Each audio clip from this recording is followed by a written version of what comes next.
अब मैं आग्रह करूंगा यूपी सरकार के जो मंत्री हैं समाज कल्याण विभाग के असीम अरुण जी, उनको मंच पर मैं आग्रह करता हूं कि आप मंच पर आएं। असीम जी, तालियों से जरा आप लोग स्वागत करें असीम जी का। लखनऊ से चलकर मुंबई आए हैं।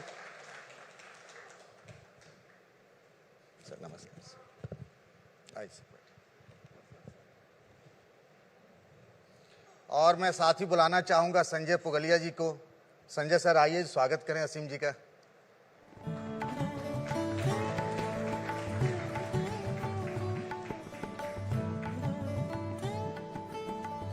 Thank you so much.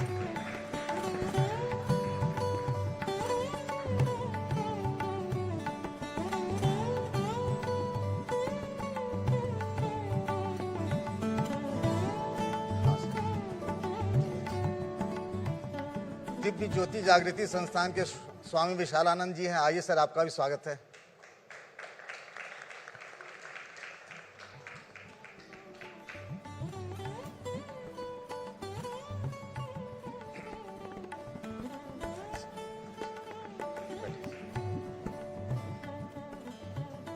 Sir बैठिए सर।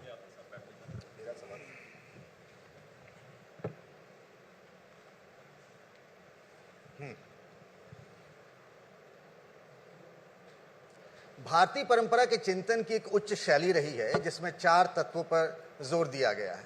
ये 4 तत्व हैं धर्म, अर्थ, काम और मोक्ष। यानी धर्म से अर्थ यानी धन कमाइए, धन से कामना पैदा होगी और उस कामना की अंतिम मंजिल जो है वो है मोक्ष यानी मुक्ति। जीवन ऐसा ही एक खूबसूरत मेला है, लेकिन ये मेला बगैर रोजगार के चलता नहीं है। उस रोजगार में भी धर्म का तत्व जुड़ जाए तो धर्म की यानी धन की कहें तो पवित्रता बढ़ जाती है। आज ऐसे ही रोजगार के एक मेले पर बात करने के लिए मेरे साथ हैं यूपी के समाज कल्याण मंत्री असीम अरुण जी हैं और साथ ही दिव्य जागृति संस्थान के जो हैं स्वामी विशालानंद जी। असीम जी का एक परिचय और भी है कि 1994 बैच के IPS अधिकारी रहे और इनके बैच के ही अश्विनी वैष्णव आजकल रेल मंत्री हैं और इन्हीं के बैच के IAS अफसर ही अपराजिता सारंगी भी जो है वो BJP के सांसद हैं। तो बड़ा आपका बैच जगमगा रहा है। हाँ, ये अक्सर मजाक में कहा जाता है कि 94 बैच ने पता नहीं क्या खा लिया है। आपको पता था विशालानंद जी इसके बारे में? मुझे पहली बार पता लगा कि इतना इंटरेस्टिंग फैक्ट है, इनके बैच के लोग कितना आगे बढ़ रहे हैं पॉलिटिक्स में। केवल यही नहीं, भारतीय जनता पार्टी 94 बैच ही नहीं, ब्यूरोक्रेसी से, बिजनेस से, इंडस्ट्री से, मीडिया से, सभी जगहों से लैटरल एंट्री कराती है, टैलेंट हंटिंग करती है और इसी तरह पार्टी आगे बढ़ती जाती है। विविधता को भी बढ़ावा देती है और विशेषज्ञता को भी बढ़ावा देती है। पर मैं समझता हूँ आज शायद ये चर्चा का विषय नहीं है, चर्चा का विषय दूसरा आज है। और मुझे ये भी याद है कि जब पिछली बार कुंभ हो रहा था, उसको कुंभ कहा गया था यूपी सरकार की तरफ से, साल 2019 की बात है। तब असीम अरुण जी तब ATS के चीफ थे प्रयागराज में, तब आपकी ड्यूटी लगी थी। तो इनसे विस्तार में उन सारी चीज़ों पर बात करेंगे हम। सबसे पहले बात, चूंकि हमारा एजेंडा जो है वो रोजगार का मेला है और जैसा हमने कहा कि जब तक घर में पैसा नहीं हो तो फिर बात बनती नहीं है। एक चीज़ जो हमने देखा जो और भी कुंभ से अलग है, एक नई शुरुआत है, चूंकि अध्यात्म से उनका भी वास्ता है तो मैं उनसे भी इस पर बात करूंगा कि पहली बार देखा हमने कि कुंभ के निमंत्रण दिए गए यूपी सरकार की तरफ से। आपके मुख्यमंत्री जी भी गए थे, आप भी गए थे, आपके तमाम सहयोगी भी गए थे। इस शुरुआत को लेकर भी विवाद रहा है। विपक्ष कहता है भाई कुंभ में न्योता तो मिलता नहीं है, तो ये शुरुआत क्यों की गई, मैं ये जानना चाहता हूँ। देखिए, विपक्ष और खासकर समाजवादी पार्टी, कांग्रेस, ये विवाद करने का मौका ढूंढते हैं। कुंभ की मैं अगर बात करूं, पिछले 2019 जो कुंभ था, आप भी लगभग पूरे समय वहां थे, मैं भी पूरे समय कुंभ में था क्योंकि मैं एंटी टेररिस्ट स्क्वाड को हेड करता था, संवेदनशील कार्यक्रम था, तो मैं लगातार ही था। मुझे बड़ी खुशी होती थी देख करके कि हम अपनी परंपराओं को सजो के रख रहे हैं और साथ साथ कुछ नूतनता भी ला रहे हैं। केवल नूतनता लाने के लिए नहीं, जहाँ पे कुछ बेहतर करने की ज़रूरत है, जैसे कि जो कुंभ क्षेत्र का विस्तार है, उसकी योजना है, उसके ऊपर कभी कोई नया विचार नहीं किया गया था। आदरणीय योगी जी ने उसके ऊपर सभी अखाड़ों के साथ में, विभागों के साथ बैठ करके एक योजना बनाई और जितना कुंभ का क्षेत्र होता था उसको 2 गुने से ज़्यादा बढ़ाया। जैसे ही बढ़ाया तो जिसको संगम नोज अंग्रेजी में कहा जाता है, मेन जो संगम का क्षेत्र है वो खाली हो गया। आज कोई भी सामान्य व्यक्ति जाए वो आराम से जाकर के कुंभ में संगम तक जाएगा, स्नान करेगा परिवार समेत और वापस आ पाएगा। ऐसी व्यवस्था योगी जी ने जो मौलिक रूप से नया काम किया, उसकी वजह से ये संभव हो पाया है। उसके आर्थिक आयाम जो हैं वो भी बड़े महत्वपूर्ण हैं। निश्चित रूप से आज हम लोग उसके ऊपर भी चर्चा करेंगे। स्वामी जी, मैं ये जानना चाह रहा था कि आपने देखा, ऐसी तस्वीरें आपने देखी होगी कि सीएम योगी जी गए दिल्ली, उन्होंने सबको, प्रधानमंत्री से लेकर सबको निमंत्रण दिया, इन्होंने भी अपने सहयोगियों को दिया। इस शुरुआत को आप, इस तरह की परंपरा जो नई डाली गई, आप इसको सही मानते हैं आध्यात्म की दृष्टि से? हाँ, ये परंपरा हमारे आज से नहीं, ये शुरू से चली आ रही है। जिस समय अगर हम पुराने समय में भी देखें तो ऋषि मुनि अपने आश्रम में राजा को बुलाते थे, राजा को निमंत्रण देते थे आने के लिए और उनसे दीप प्रज्वलित कराते थे। उसका अर्थ ये होता था, एक सांकेतिक होता था कि जब वो राजा आके दीप प्रज्वलित करता था वहाँ पे तो जो ज्ञान का दीप, जो ज्ञान के ऊपर रिसर्च, जो खोज, जो अध्ययन उन संतों महापुरुषों का है, ऋषि मुनियों का है, वो राजा तक पहुँचे और राजा के द्वारा वो प्रजा तक पहुँचे, आम जनमानस उस ज्ञान से जुड़े। इसलिए हमेशा से निमंत्रण की परंपरा आज की नहीं है, ये पौराणिक समय से चली आ रही है।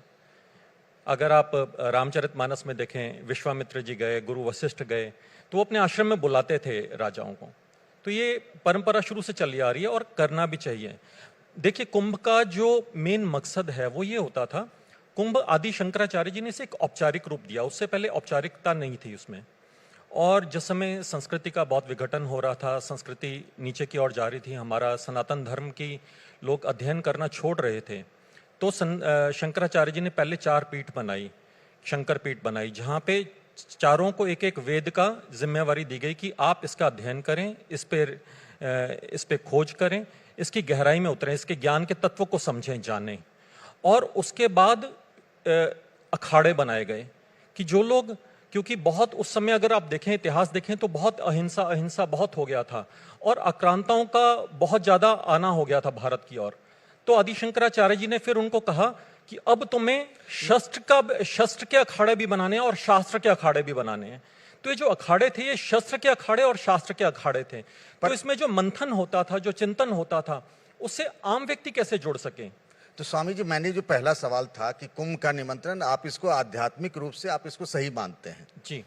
असीम जी, एक चीज था कि ये जो कुंभ, महाकुंभ का जो मेला लग रहा है, अभी तक इसकी छवि जो थी दुनिया में, देश दुनिया में, कि नागा साधु आते हैं, संत आते हैं, सन्यासी आते हैं, पुरानी जो छवि है।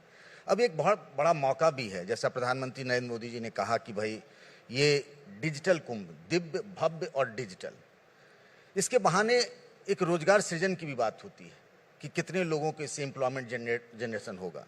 क्योंकि आप अगर देखिए, देश में कहीं भी चुनाव हो तो सबसे बड़ा मुद्दा जो होता है वो रोजगार है। सामने जो नई पीढ़ी के लोग बैठे आपको दिख रहे हैं, उनके लिए भी सबसे बड़ी चुनौती है। तो ये जो महाकुंभ है, इससे आप क्या देखते हैं कि कितना बड़ा फर्क पड़ने वाला है? जो 2019 का कुंभ था, उसमें जैसे मैंने बोला, मैं पूरे समय था क्योंकि मेरी जिम्मेदारी भी एक थी। लेकिन मेरा सौभाग्य कि जब से मैंने होश संभाला, मैं हर प्रयागराज के कुंभ में गया हूँ, कभी 2 दिन तो कभी ज़्यादा, और पिछले कुंभ में तो पूरे समय। 2019 का कुंभ अपने आप में एक अलौकिक कुंभ था, टर्निंग पॉइंट था। सभी लोग इस बात की गवाही देंगे। मेरे अतिथि आते थे, मेरे माध्यम से कोई आते थे, तो पहले तो मैं बोलता था कि कोई विशेष व्यवस्था की जरूरत ही नहीं, आप आराम से आओ, आप आके आनंद लो इसका, पर फिर भी अगर कह रहे हो तो मैं आपकी व्यवस्था भी कुछ कर देता हूँ। और एक अतिथि आते थे और वो कम से कम 5 अतिथि अगले 1 हफ्ते के अंदर और भेजते थे, क्योंकि टूरिज्म की भाषा में अगर बात करें तो सेटिस्फाइड अगर लोग होते हैं, संतुष्ट होते हैं, तो वो और आते हैं। तो कुंभ को आदरणीय योगी जी ने, आदरणीय मोदी जी ने ऐसी योजना दी कि हर पॉकेट के हिसाब से व्यवस्था वहाँ पे है। जो 100 रुपये 500 रुपये जेब में आ रहा है उसकी भी व्यवस्था है। और ग्लैम्पिंग, एक शब्द मैंने कुंभ में ही सीखा, ग्लैमरस कैंपिंग, जो बड़े सुंदर कैंप लगाते हैं और महंगे महंगे होते हैं, उसकी व्यवस्था भी की गई। तो किसी को छोड़ा नहीं गया, हर एक के हिसाब से व्यवस्था की गई। अब अर्थव्यवस्था की अगर बात करें, समुद्र मंथन से कुंभ का पूरा प्रसंग शुरू होता है और बिजनेस में कहा जाता है कि जितना पैसा मूव करता है, जितना आर्थिक मंथन हो रहा है, वो इकोनॉमी के लिए अच्छा है। केंद्र सरकार और प्रदेश सरकार मिलकर के करीब 6,500 करोड़ रुपए सीधे तौर पे खर्च कर रही है इंफ्रास्ट्रक्चर डेवलप करने के लिए, ट्रांसपोर्टेशन के लिए, अन्य व्यवस्थाओं के लिए। मैं पढ़ रहा था CII की एक रिपोर्ट थी 2019 के कुंभ की, जिसमें उन्होंने कहा कि 1.2 लाख करोड़ की रेवेन्यू जनरेट हुई। ये 2019 की बात हो रही है। अभी मुझे आशा है कि ये 1.5 लाख 2 लाख करोड़ के आसपास, और ये CII का फिगर है, अध्ययन करके उन्होंने निकाला है। तो कुंभ अपने आप में एक आर्थिक मंथन का भी अवसर होता है। अब इसके लाभ क्या है? एक तो परमानेंट इंफ्रास्ट्रक्चर प्रयागराज का लगातार अच्छा होता जाता है। इस बार के कुंभ में जैसे अभी चर्चा हो रही थी, सस्टेनेबिलिटी का, पर्यावरण का बहुत ध्यान रखा गया है। एक बूंद भी liquid waste, solid waste Ganga ji में, जमुना जी में प्रवाहित नहीं किया जा रहा है, पूरा ट्रीटमेंट किया जा रहा है। पहले जो शौचालय बनते थे उनको गड्ढा खोद के वहीं पे ही मलमूत्र को दबा दिया जाता था, जो कि अपने आप में एक बहुत बड़ी समस्या हो जाती थी। अब ऐसा कुछ भी नहीं किया जा रहा है। पूरी उस अस्थाई नगर में सीवर लाइन डाली गई है, ट्रीटमेंट प्लान लगाए गए हैं, और कोई भी गंदगी गड़बड़ी ऐसी नहीं हम लोग वहाँ पे होने देंगे। ऐसी स्वच्छता, किसी प्रकार का कोई एफ्लुएंट नदी में नहीं आएगा, संगम में नहीं आएगा, जिससे कि लोग जिस पवित्रता का स्थान अपेक्षा करते हैं वो उनको मिलेगा। और एक और मैं इसी बार की स्टडी देख रहा था कि करीब 3,000 करोड़ केवल विज्ञापन, मार्केटिंग और ब्रांडिंग के ऊपर कंपनियों ने अभी तक संकल्प लिया है, आगे और होगा। तो तुलना अगर करें तो 6,500 करोड़ सरकार का सीधा व्यय है। ब्रांडिंग पे ही प्राइवेट सेक्टर और गवर्नमेंट सेक्टर 3,000 करोड़ खर्च करने वाला है, और 1.2 लाख करोड़ 2019 में डायरेक्ट रेवेन्यूज डिफरेंट फॉर्म्स में आई थी। ऐसा आर्थिक मंथन का अवसर प्रयागराज का कुंभ संगम हमको देता है। ये जो आप बात कर रहे थे ना कि रोजगार की, ये जो कुंभ का है, ये तो शॉर्ट टर्म हो गया। 50 दिन का मेला रहेगा, 45 दिन का मेला रहेगा, उसके बाद सारा चीज़ें खत्म हो जाती हैं। इसको लार्जर पर्सपेक्टिव में, जैसे आप देखा होगा आपने कि कई जगहों पर हो रहा है, इस बार भी वो सर्किट बनाने की कोशिश की जा रही है। अयोध्या धाम हो गया, काशी हो गया, मथुरा वृंदावन हो गया, आप उसको एक्सटेंड कर सकते हैं। और साथ ही शॉर्ट टर्म की तो बात हो गई, लॉन्ग टर्म क्या मतलब यूपी में क्या है कि क्या करेगी नई पीढ़ी, क्या रोजगार होगा? बहुत अच्छी बात आपने कही। जब उत्तराखंड राज्य बना, बहुत ही सफल राज्य है और बहुत हम सबको खुशी हुई, लेकिन उत्तर प्रदेश के लोगों के मन में एक बात आई कि अब तो पर्यटन सारा चला गया। लेकिन आज आप देखते हैं कि उत्तर प्रदेश पर्यटकों को आकर्षित करने में नंबर 1 पे है। कारण कुंभ या प्रयागराज के हमेशा पर्यटकों का आना, काशी में कई गुना पर्यटकों का पूरे साल आना, अयोध्या में आना, गढ़मुक्तेश्वर पश्चिम में आना, और इसके साथ साथ जो हमारा बौद्ध परिपथ है उसका पूरा संचालित होना, ताजमहल अपना पश्चिम में एक और है। तो आज पर्यटन में उत्तर प्रदेश नंबर 1 है। ये हम सब के लिए बड़े गौरव की बात है। कुंभ हमको एक अवसर देता है कि इस पूरी व्यवस्था को और तेज करो। जैसे कि 7,000 नई बसें खरीद करके डिप्लॉय की जा रही हैं। ये कुंभ में नई चमचमाती हुई इलेक्ट्रिक बसें होंगी, लेकिन इसके बाद में ये पूरे प्रदेश की सेवा करने में जुट जाएंगी। तो ऐसा जो इंफ्रास्ट्रक्चर आता है वो काशी में, प्रयाग में, अयोध्या में परमानेंट व्यवस्था भी बनाता है, और साथ साथ हम इसका पूरा प्रदेश में डिस्ट्रीब्यूशन करते हैं बाद में, उसका भी हम लोग को लाभ मिलता है। मैं देख रहा था कि अगर सफाई कर्मी, सफाई स्वच्छता मित्रों की हम बात करें, 10,000 तो सफाई 10,000 स्वच्छता मित्र सीधे तौर पे काम करते हैं। उसके अलावा जो अलग अलग कैंप लगते हैं, होटल, वो अलग हैं। तो और पिछली बार प्रधानमंत्री जी ने इस बात पे बहुत जोर दिया, अत्यंत स्वच्छ कुंभ हुआ। हमने देखा कि कहीं एक पान मसाले की पुड़िया तक नहीं मिलती थी, आपको हर 20 मीटर पे कूड़ेदान मिलता था। सफाई मित्र काम कर रहे थे, लेकिन इस बार हम लोग उसको अलग ऊंचाइयों पे ले करके जा रहे हैं, जिससे कि स्वच्छता रहे। और साथ साथ जो हमारे स्वच्छता मित्र हैं उनके लिए मेरा विभाग, समाज कल्याण विभाग, एक कार्यक्रम आयोजित कर रहा है, जिससे कि उनको हम उद्यमी बना सकें। एक बहुत बड़ा अवसर है। 10,000 स्वच्छता मित्र हमारे आए। अब क्या वो जीवन भर कर्मचारी रहेंगे 10,000 15,000 की नौकरी के, या हम उनको 2 लाख 2.5 लाख रुपए का एक लोन दें, सब्सिडी दें, और जैसे कि सीवर की सफाई होती है, अन्य मशीनों से सफाई होती है, उसके लिए उनको छोटा सा उद्यमी बनाएं, जिससे वो आगे बढ़ पाएं। ऐसे कैंप केंद्र सरकार और प्रदेश सरकार द्वारा मिलकर आयोजित किए जाएंगे, और मुझको पूरा विश्वास है कि कि बड़ी संख्या में ऐसे उद्यमी हम लोग विकसित करेंगे जो प्राइवेट सेक्टर में और सरकारी सेक्टर में नौकरी के रूप में नहीं, छोटे से बिजनेसमैन के रूप में काम करना शुरू करेंगे। स्वामी जी, मैं आपसे ये जानना, मैं जिसने की बात को थोड़ा सा आगे कंटिन्यू कर दूं, कल भी एक ऐसा एक चर्चा चल रही थी कहीं पे, तो उनका भी यही था कि जो आपने प्रश्न किया कि टेम्परेरी है ये सब। अगर आप शॉर्ट टर्म है, देखें, ये कुछ दिनों की बात है, मेला खत्म, भारत ने कहानी कॉमनवेल्थ होस्ट किया, एशियन गेम्स, अब ओलंपिक के लिए भी हमने बिड किया हुआ है, वर्ल्ड कप हमने होस्ट किया, तो ये सब भी अगर देखा जाए तो शॉर्ट टर्म होते हैं, पर इनके रिजल्ट्स बहुत लॉन्ग टर्म होते हैं। इंफ्रास्ट्रक्चरल डेवलपमेंट हो जाती है, जो पब्लिक है, जो उसमें पार्टिसिपेंट्स हैं, उनके अंदर एक नया कॉन्फिडेंस, एक नया जज्बा आता है, एक नया जुनून आता है। तो मेला सिर्फ ये नहीं है कि हुआ और ख़त्म हो गया, वो उसके बाद जो लोग मिलते हैं, मेला का मतलब ये होता है जहाँ पे मेल होता है लोगों का, जहाँ पे नए संबंध बनते हैं, नई चर्चाएं होती हैं, नई कोलेबोरेशंस होती हैं। तो ये सब चीज़ें लगातार होती रहती हैं और बढ़ती रहती हैं। और भारत में जो स्पिरिचुअल टूरिज्म है उसको एक नया आयाम मिलेगा। मैं इसी पे आ रहा था हाँ कि जी। पिछले कुछ सालों में देखिए, आप तो मेला की बात कर रहे थे, पहले कुंभ में लोग कहते थे बिछड़ जाते थे, फिर कुंभ में मिल भी जाते थे, हालांकि अब तो टेक्नोलॉजी बदल गई, तो ये सब चीजें ये पुरानी शायद हो एक गई। नैरेटिव है कि बिछड़ जाते थे, परंतु मेला का मतलब ये जहाँ मिलते हैं, जहाँ मेल होता है। मैं ये कह रहा था कि पिछले कुछ सालों में देखें, मतलब कुंभ, महाकुंभ के बारे में कहा जाता है कि हिंदुस्तान की आध्यात्मिक वैभव का प्रतीक है एक तरीके से।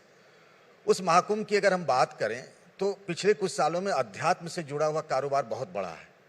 उसमें आप क्या पोटेंशियल देखते हैं कि इस महाकुंभ को देखते हुए कि कैसे वो और आगे विस्तार ले सकता है?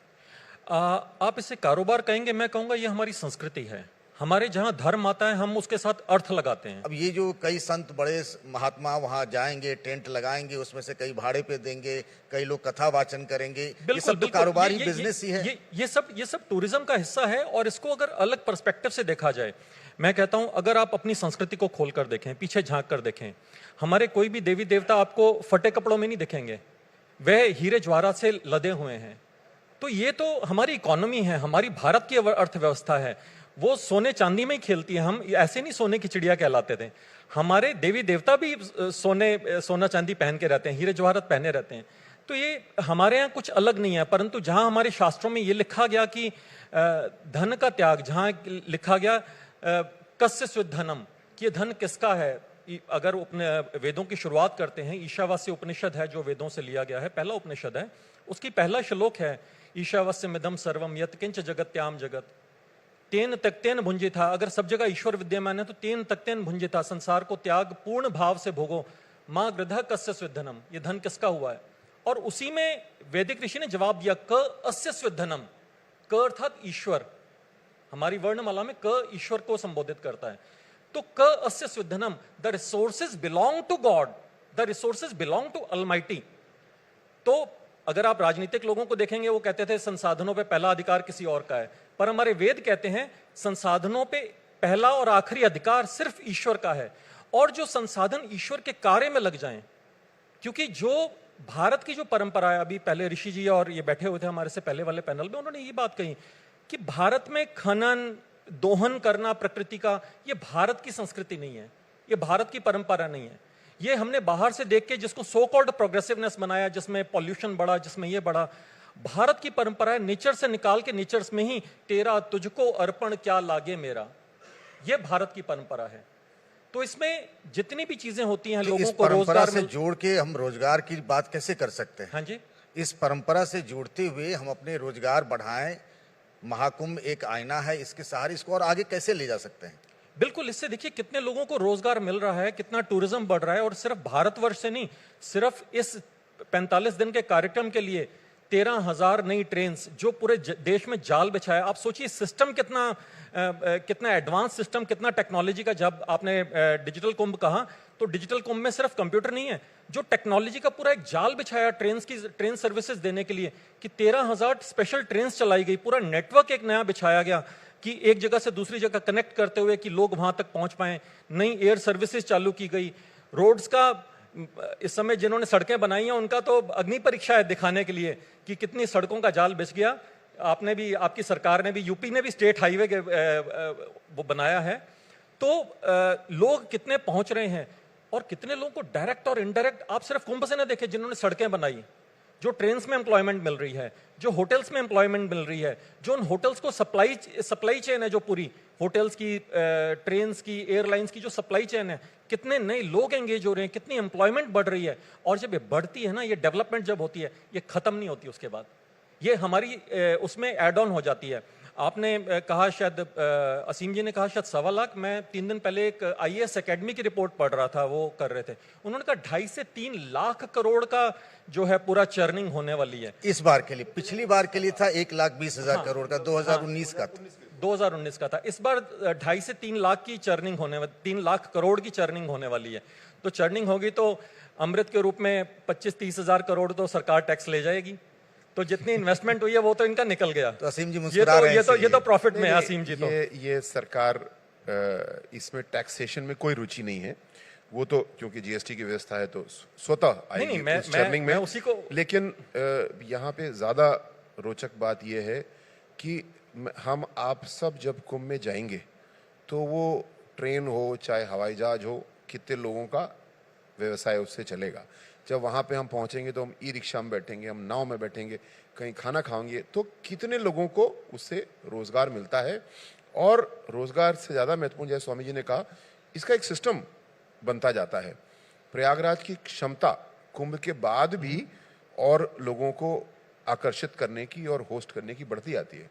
मुझे यहाँ पे, आपको याद होगा 2019 में हम लोग हंस भी रहे थे, इतना अच्छा कुंभ हुआ कि ऐसी मांग आने लगी कि कुंभ को 15 दिन के लिए बढ़ा दिया जाए, कर दिया जाए। तो कि ये कुंभ है, कोई ये वैसे थोड़ी कोई आयोजन है इसका आध्यात्मिक, इसका पर्व के हिसाब से है, कोई सर्कस नहीं है कि 15 दिन बढ़ा दिया जाएगा। लेकिन आपको याद होगा ये मांग आ रही थी कि कुंभ को बढ़ा दिया जाए, तो इतना लोगों को उसमें आनंद आ रहा था, इतने शांति मिल रही थी। मुझे पूरा विश्वास है कि ये कुंभ जो है वो और व्यवस्थित होगा, और चाहे जैसी भी पॉकेट, जैसे भी आय वर्ग के व्यक्ति परिवार आए, सबको आनंद आएगा, सब संतुष्ट होंगे। और निमंत्रण पुनः आपके माध्यम से मैं पूरे देश को, पूरी दुनिया को देना चाहूँगा, आप आएँ, आकर के भरपूर आनंद लें कुंभ का, और आध्यात्मिक लाभ भी उसका लें, क्योंकि ये मंथन केवल आर्थिक नहीं है, ये मंथन असली रूप में आध्यात्मिक है। और इसके लिए लगातार तरह तरह के आयोजन हो रहे हैं, चर्चाएं हो रही हैं, कुछ बड़ी चर्चाएं होती हैं कुंभ के अवसर पे, कुछ छोटे समूह में बहुत महत्वपूर्ण चर्चाएं होती हैं, जहां पे आगे का रास्ता खुलता है सामाजिक दृष्टिकोण से, धार्मिक दृष्टिकोण से, आध्यात्मिक दृष्टिकोण से।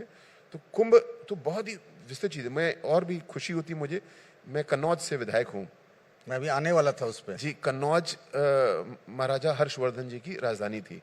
तो हर्षवर्धन जी अपने दान के लिए बहुत प्रसिद्ध थे, और वो प्रत्येक कुंभ में जाते थे और अपनी सारी संपत्ति दान कर देते थे। कहानियां हैं कि क्योंकि ज़्यादा दूर है नहीं तो नदी से जाया करते थे और सब कुछ अपना सर्वत्र दान करके आते थे और फिर वापस लौट आते थे। तो कुंभ दान का भी बहुत बड़ा अवसर है। बहुत सारी हमारी संस्थाएं इस बीच काम करेंगी। एक नेत्र कुंभ का आयोजन हो रहा है, जिसमें कि विभिन्न आँख की समस्याएं इंक्लूडिंग सर्जरीज की जाएंगी। एक श्रवण कुंभ हो रहा है, ऐसे वरिष्ठ नागरिक जो हियरिंग एड या और उपकरण नहीं ले सकते हैं, बाकी भी और छड़ी, वॉकर, ऐसी चीज़ें जो होती हैं। एलिम्को एक बहुत अच्छी हमारी संस्था है भारत सरकार की, वो बहुत बड़े पैमाने पे इनका वितरण करेगी। तो ये दान का भी बहुत बड़ा अवसर कुंभ है, और हमेशा से दान की परंपरा कुंभ में रही है। कन्नौज के बारे में कुछ और आप कहना चाह रहे थे? बहुत स्वागत है। आप दान, महादान और इतनी व्यापक तैयारियों का जिक्र कर रहे हैं, और मुझे याद आता है आप कन्नौज से विधायक चुनकर आए, तो कन्नौज से सांसद भी हैं अखिलेश यादव। उन्होंने एक पीडीए पत्रकार बना लिया है, और वो लगातार दिखा रहे हैं कि कुंभ की तैयारी जो है आधी है, कुछ काम नहीं हो पा रहा है। हम बात यहाँ रोजगार की कह रहे हैं, वो तो कुंभ की तैयारी ही नहीं हुई है। वो तो ये कह रहे हैं जिस अब कन्नौज का आप जिक्र कर रहे हैं। मेरे ख्याल से कुंभ किसी भी प्रकार की राजनीति से बहुत ऊपर है। अखिलेश जी को राजनीति की बात यहाँ पे नहीं करना चाहिए, पर किंतु मैं केवल 1 मिनट में आईना दिखाना चाहूँगा। समाजवादी पार्टी की सरकार, अखिलेश यादव जी मुख्यमंत्री थे, उनको भी एक कुंभ के आयोजन का अवसर, महाकुंभ के आयोजन का अवसर मिला। हम लोग भूले नहीं हैं प्रयागराज रेलवे स्टेशन की भगदड़ की घटना, जिसमें 40 या 42 लोग मारे गए थे। उसके बाद में हम तो सिर पीटते हैं, विडंबना कि ये हार्वर्ड गए लेक्चर लेने के लिए कि कुंभ का आयोजन कैसे अच्छा होना चाहिए, और उस लेक्चर से चंद घंटे पहले वहाँ तक जा कर के उस लेक्चर को भी कैंसिल कर दिया। क्या अखिलेश जी, आपको ये याद नहीं है कि आपने ज़मीनी व्यवस्थाएं, इससे खराब क्या हो सकता है कि 40 लोग मारे जाएं, और आप आलोचना कर रहे हैं? आपने जो हालत की थी कुंभ की, वो सबके सामने है।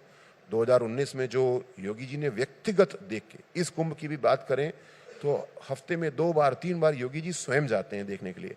प्रधानमंत्री मोदी जी स्वयं जाकर के पर्यवेक्षण कर रहे हैं। जितनी अच्छी व्यवस्था है वो ऐसे नहीं होती है, उसके लिए बड़ा खून पसीना लगता है, योजना लगती है, मौलिक चिंतन और मौलिक काम लगता है जो हमारे सामने है। लेकिन पुनः मैं कहूँगा ये किसी भी प्रकार राजनीति का विषय नहीं है। किसी पार्टी को राजनीति नहीं करना चाहिए, सबको कुंभ में आना चाहिए, अपना योगदान करना चाहिए और प्रतिभाग करना चाहिए। और अगर आप आईना देखना चाहते हैं तो 2013 के अपने आईने को स्वयं देख लें। हम जब बात कर रहे थे एम्प्लॉयमेंट की ना, तो हम जैसा जिक्र कर रहे थे कि शॉर्ट टर्म है। अभी आप चूंकि आप आईपीएस अधिकारी भी रहे हैं, इसीलिए मैं ये सवाल आपसे पूछ रहा हूँ कि यूपी में देख रहे धीरे धीरे ना एक चलन बढ़ रहा है कि सरकारी नौकरियां कम हो रही, कॉन्ट्रैक्ट वाली नौकरियां ज़्यादा हो रही, जिसमें सोशल सिक्योरिटी नहीं हो पाती।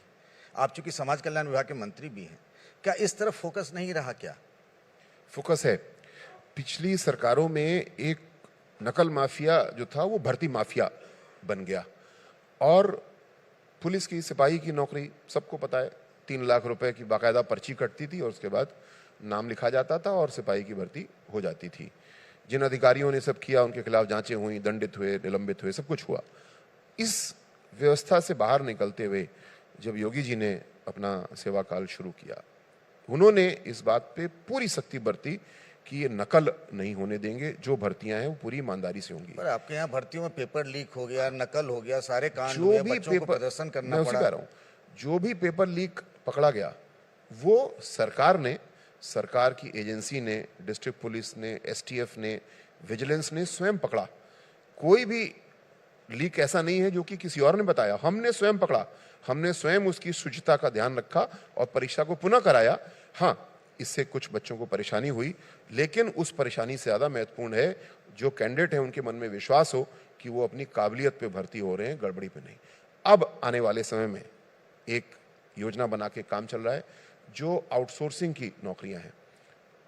कुछ नौकरियां आउटसोर्सिंग की हमें रखनी होंगी, लेकिन सरकार को अपने आप में ऐसा प्रयोग है कि हम आदर्श एम्प्लॉयर के रूप में अपने आप को बनाएं और इसके लिए एक नियमावली तैयार हो रही है। जो आउटसोर्सिंग कर्मचारी हैं उनको नौकरी में लिया जाना, उनकी टेन्योर सिक्योरिटी भी, सोशल सिक्योरिटी भी हो और साथ साथ उनकी जवाबदेही भी हो, किसी प्रकार का कोई भ्रष्टाचार ना हो, इसके लिए एक समिति काम कर रही है और जल्दी एक नियमावली आएगी जिससे कि आउटसोर्सिंग कर्मचारियों को पूरी तरीके से न्यायोचित व्यवस्था मिलेगी।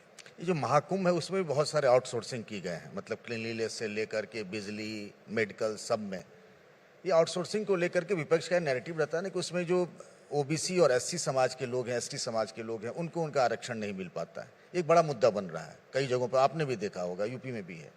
फिर उसका क्या करेंगे? जो समिति इस नियमावली पे विचार कर रही है वो सामाजिक प्रतिनिधित्व पे भी विचार कर रही है।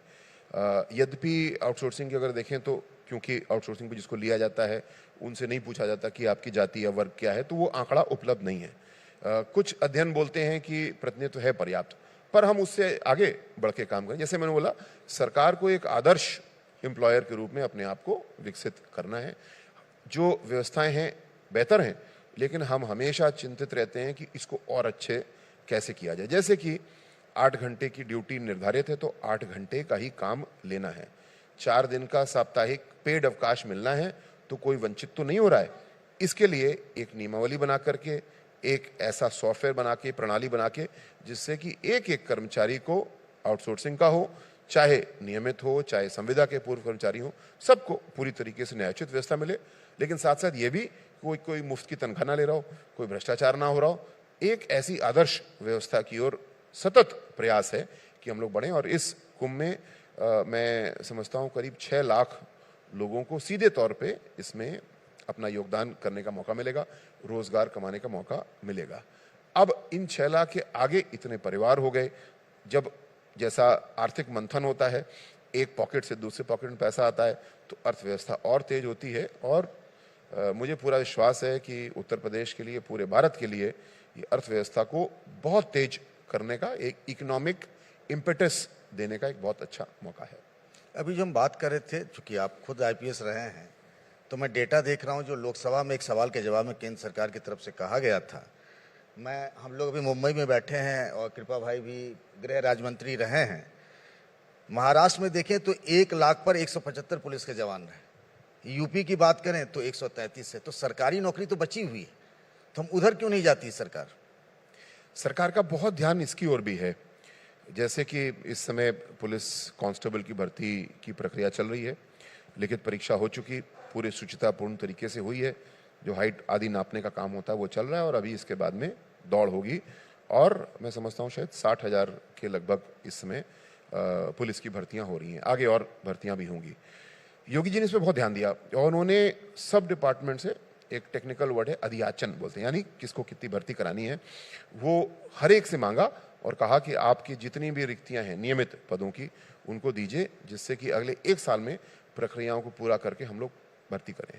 इसमें एक समस्या और आ रही थी, भर्ती करने वाली कई एजेंसी हैं, आयोग हैं, बोर्ड हैं, जैसे शिक्षकों की भर्ती, शिक्षक कम से कम 7-8 डिपार्टमेंट के पास हैं, लेकिन उनकी भर्ती ठीक से नहीं हो पा रही थी। तो अब एक शिक्षण चयन आयोग बनाया गया और उसने अपना काम शुरू कर दिया है। तो ये विशेषज्ञता भी जरूरी है, क्षमता भी जरूरी है, और उसके परिणाम हम लोग को मिलेंगे। कुल मिला के योगी जी हमेशा इस बात का प्रयास करते हैं कि सिस्टम को मजबूत किया जाए। आपाधापी में करके अगर हम भर्ती करने की कोशिश भी करेंगे तो फिर जो नकल माफिया के अंश बचे हैं वो अपना उसमें कुतरने का काम करेंगे। लेकिन जब हम टेक्नोलॉजी को, प्रोसेस को, प्रक्रिया को लगा करके एक सिस्टम बनाते हैं तो फिर हम लोग को अच्छे परिणाम मिलते हैं। आप सारी भर्तियां उत्तर प्रदेश की योगी जी के नेतृत्व में देखिए, कोई उंगली नहीं उठा सकता। और पुनः याद दिलाऊंगा कि जहां भी कोई पर्चा लीक हुआ है वो वैसे लीक नहीं हुआ है, हमने पकड़ा है कि यहाँ पे गड़बड़ी हो रही थी। तो नहीं चाहिए था, होना नहीं चाहिए, पर क्यों हो रहा है? क्योंकि एक नकल माफिया जिसको हम ध्वस्त करने में सफल हुए हैं, उसका एक छोटा सा अंश अभी बचा हुआ है। अब जो कानून हमने बनाया है, जो कार्रवाई की है हमको, और आयोग हमने बनाए हैं, बोर्ड बनाए हैं, हमें विश्वास है कि सारी भर्तियां प्रत्येक वर्ष साइकिल में हम लोग करते जाएंगे, क्योंकि भर्तियां हर साल होती हैं तो रिटायरमेंट भी उससे इफेक्ट होते हैं, लोगों की सीनियरिटी इफेक्ट होती है, तो वो बहुत अच्छे से आगे बढ़ेगा, ऐसा पूरा मेरा विश्वास है। आप इसको होता हुआ देखेंगे। ये जो कुंभ की हम बात कर रहे थे, आप कह रहे थे ना अध्यात्म, धर्म, इन सब कुछ चीज़ों को जोड़कर हम देखें, तो आपको क्या लगता है कि कुंभ से आगे की क्या बात हो सकती है? कुंभ, महाकुंभ तो हो गया, मतलब हो जाएगा हम कह रहे हैं, कैसे लोगों का, उसकी एम्प्लॉयमेंट जनरेशन की अगर हम बात कर रहे थे, आप उसके पीछे शास्त्र में चले गए थे, इसीलिए मैं वापस लौट के उस सवाल पे आ रहा हूँ। देखिए, जिस समय कोई भी इंफ्रास्ट्रक्चर डेवलप होता है तो वो उसके बाद समाप्त नहीं हो जाता। अब बनारस में एक टेंट सिटी बनी तो टेंट सिटी ख़त्म नहीं हो गई एक इवेंट के बाद, वहाँ पे आज भी लोग जाते हैं, रहते हैं। तो जो नए होटल्स बने होंगे, जो नई धर्मशालाएं बनेंगी, या जो नई ट्रेन्स चालू हुई हैं विशेष रूप से, वह कंटिन्यू रहेंगी, तो लोगों को एम्प्लॉयमेंट मिलेगी। दूसरा, हमारी भारत की एक परंपरा रही है, आप जब मंदिर जाते हैं तो मंदिर में प्रसाद चढ़ाते हैं तो थोड़ा सा पंडित जी निकाल लेते हैं, राष्ट्रभृति या उसके लिए कहें कि एज टैक्स निकाल लेते हैं, बाकी आपको दे देते हैं। परंतु आप आते हैं, आप रास्ते में जो जो दिखता है आप उसको थोड़ा थोड़ा प्रसाद बांटते आते हैं। तो भारत में ये परंपरा है कि जब भी एक व्यक्ति अर्न करता है तो उसे स्प्रेड करता जाता है, उससे और एम्प्लॉयमेंट जनरेशन पे काम करता है और लोगों को उसमें एंगेज करता जाता है। दूसरी बात, एक मुझे लगता है जो आपने शुरुआत की, मेरा पॉइंट वहीं से था जहाँ से आपने इस चर्चा की शुरुआत की असीम जी से, कि असीम जी IPS हैं, तो और आपने इनकी पार्टी की बात की कि आपने अश्विनी वैष्णव जी को एंगेज किया। तो पंकज जी, मुझे लगता है कि इस देश में बहुत सारे ऐसे अनटैप्ड टैलेंट्स पड़े हुए मतलब हैं, जिनको हम यूटिलाइज नहीं कर रहे हैं। और मुझे लगता है एक्टिव पॉलिटिक्स में जुडिशरी को, जो टॉप 4 पिलर्स हैं, फोर्थ तो है ही है, पहला पिलर तो है ही है पॉलिटिक्स का, एग्जीक्यूटिव, जुडिशरी और मीडिया, इनको पॉलिटिक्स में एक्टिवली इन्वॉल्व होना चाहिए। And fourth one is the business community, क्योंकि जिसने, मैं पहले भी ये कहता हूं कि जिस बड़े बिजनेस हाउस ने 5 लाख लोगों को एम्प्लॉयमेंट दी है, या 3 लाख लोगों को, या 2 लाख लोगों को, वो आपके लिए 2 करोड़ लोगों को आराम से दे सकता है, बशर्ते आप फेडरल डेमोक्रेसी अगर देखें। अब मस्क ट्रंप की गवर्नमेंट में एक्टिवली इन्वॉल्व हो रहा है, उससे पहले जो इनके सेक्रेटरी ऑफ डिफेंस हैं बाइडन के, वो बोइंग के CEO थे, तो वो एक्टिवली बिजनेस हाउसेस को अपने साथ फेडरल डेमोक्रेसी में एंगेज करते हैं।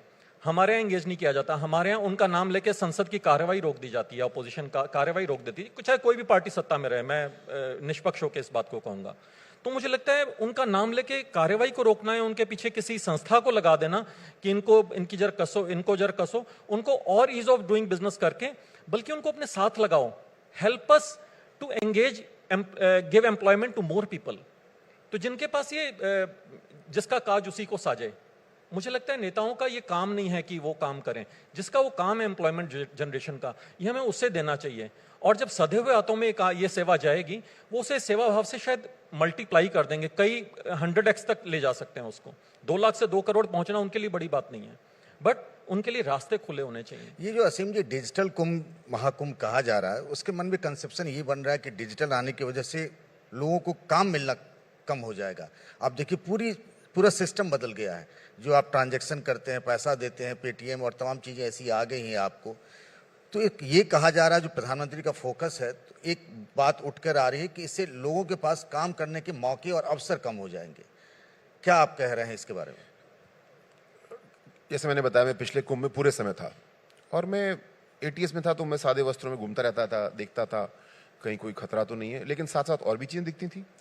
तो मैं सोचता था कि इसको क्या और बेहतर किया जा सकता है। और मुझे सबसे बड़ी बात दिखती थी कि जो लोग आ रहे हैं उनको रूट वे फाइंडिंग, जिसको अंग्रेजी में बोलते हैं, वो कन्फ्यूजन होता है। क्योंकि रूट हमने, सड़कें पता है सामान्य रूप से क्या है, लेकिन जैसे जैसे सड़क पे दबाव बढ़ता है, पुलिस चेंज कर देती है, कभी यहाँ बंद कर देती है, कभी वहाँ खोल देती है। तो लोग पूछते हैं इधर रास्ता क्या है, तो कोई रिक्शे वाला बताता है इधर जाओ, वहाँ बंद मिलता है। मतलब जो हमने योजना बनाई है वो हर नागरिक तक कैसे पहुँचे, ये चुनौती थी। आज इसको हमने टेक्नोलॉजी के जरिए हल किया है। आज गूगल मैप्स पे जितने भी अस्थायी सड़कें बनी हैं वो सब परिलक्षित होंगी। किस तरीके से ट्रैफिक डाइवर्जन किया जा रहा है ये भी हमारे मैप पे परिलक्षित डायनामिक तरीके से होगा। तो जब हम पैदल हैं या वाहन से हैं, रास्ता ढूंढ रहे हैं, तो हमको सबसे अच्छा रास्ता, सबसे सुविधापूर्ण रास्ता मिलेगा। मतलब अब आप समझें, हालांकि ये क्या, ये गूगल मैप्स तो हम रोज ही यूज करते हैं, लेकिन यहाँ पे उस अस्थायी नगर में डायनेमिक तरीके से उसको प्रयोग किया सकेगा, ये व्यवस्थाएं हम लोगों ने की हैं। और केवल वहाँ पहुँचने से पहले नहीं, जब घर से चलेंगे, योजना बनाना शुरू कर रहे हैं, उसी समय से एक चैटबॉट को भी डिप्लॉय किया गया है, जो कि कुंभ के बारे में चैट करके हमको गाइड करता है। और साथ साथ AI इनेबल टूल डिप्लॉय किए गए हैं। जो हमारा कंट्रोल रूम बनाया गया है, वहाँ पे ये व्यवस्थाएं की गई हैं। एक अक्सर बात रहती है कि वाकई में कितने लोग आए किस दिन, अब कैमरे लगे हैं, तो हालांकि एस्टिमेट ही होगा, लेकिन कैमरे से हमारा एस्टिमेट और एक्यूरेट हो सकता है कि इतने लोग आए। हमारी ये व्यवस्थाएं रही। अगली बार के लिए हमारे पास डेटा है, मुख्य पर्वों का डेटा है कि इतने लोग आते हैं, हमको इस तरीके से मैनेज करना है। तो अभी पिछले कुंभ में हम ये भी अनुभव करते थे, जैसे हमने शौचालय बनाए तय हुआ, पर बहुत सारे शौचालय अंडर यूटिलाइज्ड पड़े रहते थे, क्योंकि ये डेटा हमारे पास नहीं था। अब हमारे पास डेटा है, तो ये डिजिटल कुंभ जो है अपने आप में एक सरफेस से नीचे के लेवल पे जाकर के पूरी योजना को बनाने में मदद कर रहा है, और जो तीर्थयात्री आ रहे हैं उनके लिए चीज़ों को आसान कर रहा है। बहुत बहुत धन्यवाद असीम जी, आप आए। विशालानंद, और टेक्नोलॉजी मुझे लगता है संसाधन, रोजगार के जो साधन है उसे कम नहीं करती, बढ़ाती है। जब कंप्यूटराइजेशन हुई, लोगों को शुरू में लगा कि बैंकिंग में नौकरियां चली जाएंगी, लोग बेरोजगार हो जाएंगे, और ज्यादा लोग एंगेज हुए। ग्रेजुअली टेक्नोलॉजी ईज कर रही है, आसान कर रही है काम करने को, परंतु रोजगार उतना ही एक्स्ट्रा प्रोवाइड कर रही है। नए रास्ते खुल रहे हैं, नए आयाम खुल रहे हैं। तो वो टेक्नोलॉजी का एक पॉजिटिव पॉइंट है जिसे हमेशा सामने रखना चाहिए। कुंभ में एम्प्लॉयमेंट को लेकर की बहुत सारी यूनिवर्सिटी जो हैं देश की और विदेश की, वो अभी से रिसर्च करना शुरू कर दी है। एक विंडो होगा दुनिया में, कई सारे बाहर के देशों के लिए भी एक रोल मॉडल होगा, एक केस स्टडी होगा कि इस महाकुंभ से क्या क्या निकलता है। बहुत बहुत शुक्रिया आप लोगों का, असीम अरुण जी, विशालानंद जी। तो अभी के इस सेशन में इतना ही। महाकुंभ का कॉन्क्लेव छोटे से ब्रेक के बाद जारी रहेगा।